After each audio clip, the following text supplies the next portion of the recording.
These deposits build and build, and over hundreds of years a stalactite forms. I can't reach it. A small stalagmite is formed. The water drips into the spot from above and leaves mineral deposits behind, allowing the stalagmite to slowly grow bigger and bigger. It's too sturdy to break off with bare hands.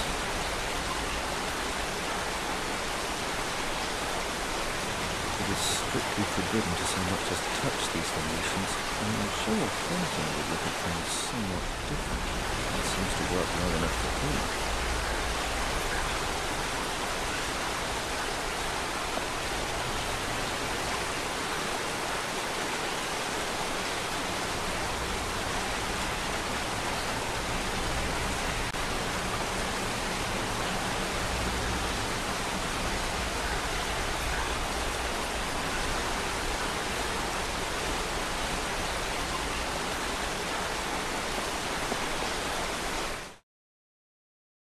This is the central hub of Shambala.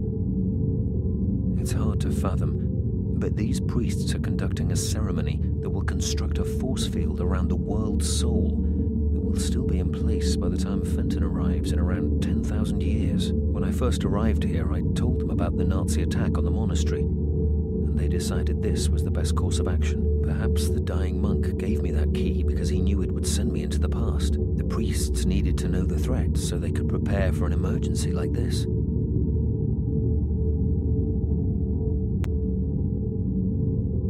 They're the last survivors of Shambala. They've dedicated their lives to protecting this place throughout time. That force field protects the source of the morphogenetic fields, the center of all knowledge, from being accessed by those who might misuse it. Only with the dragon amulet can Shambala's power be harnessed.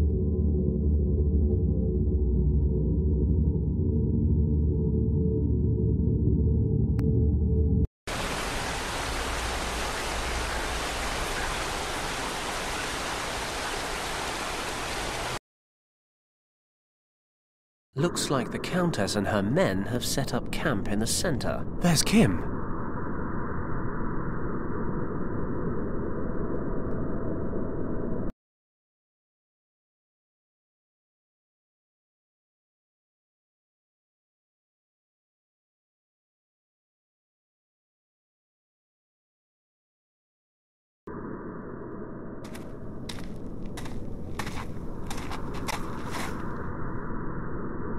Well, any news?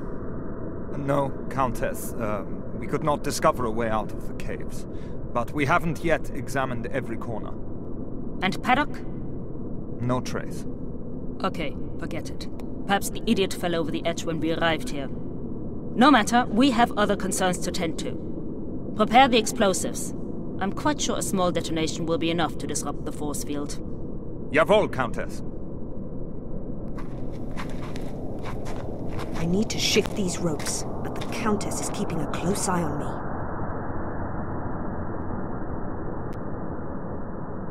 She's calm, precise, organized. I've had no chance to escape.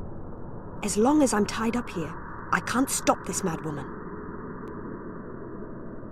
I'm tied up with a thick rope. It's digging into my skin. The ropes are tied tight. Maps, documents, and a glass bottle. I could definitely reach the table with my leg and give it a kick, but the Countess would notice it immediately. I need to find the 3 parts of the dragon amulet. Fast. That's where Kim's being held. There are only a few soldiers down in the center, but there's an entire battalion stationed around the cavern. I can't just wander down there and take on an entire army. That force field's all that stands between the Countess and power beyond all imagination. The entirety of human knowledge. This force field protects the source of the morphogenetic fields. Apparently, the only way to bypass it is with the dragon amulet. Nazi troops with heavy weapons. They've set up a perimeter. Let's be honest here. When have you ever seen me actually fight anyone?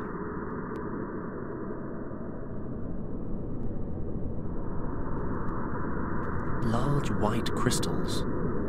Amazing. I'll grab the crystals.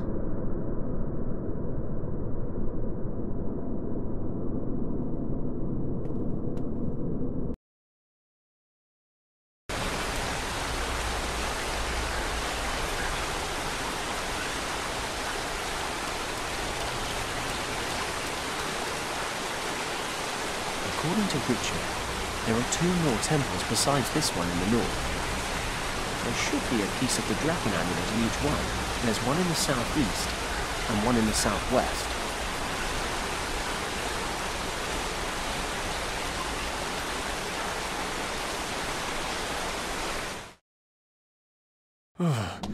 This place is freezing. Lucky I've gotten pretty accustomed to extreme conditions over the last week. I've got to crack on and find the amulet piece.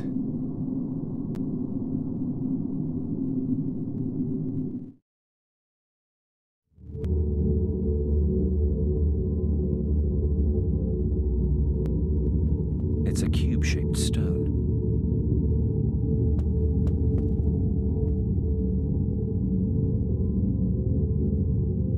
A cube-shaped stone.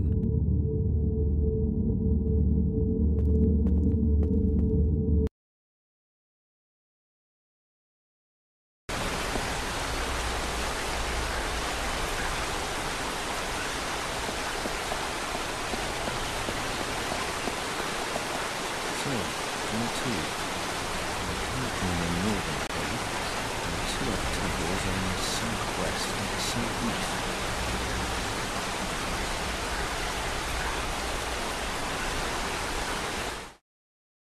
This is the Temple of Light.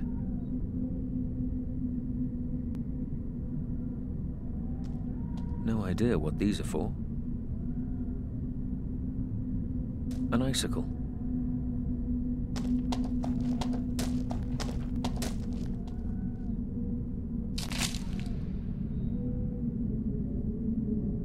An icicle?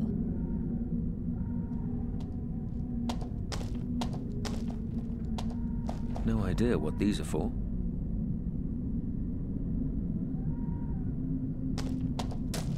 An empty stone tub. What could it be for? There's nothing in there.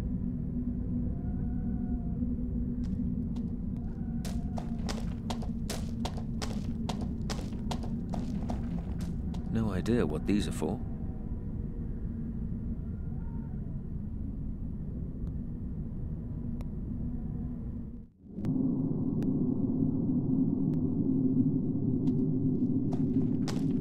There's a recess in the wall here. There's a bright beam of light shining straight onto it.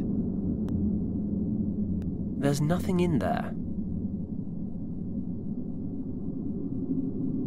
A white crystal. This crystal looks like a good fit. Impressive. The light from this area of the temple is concentrated and redirected. A pure white crystal.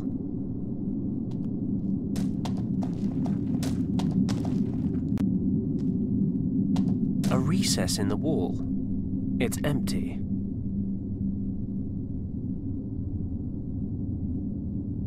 Fits perfectly. A pure white crystal.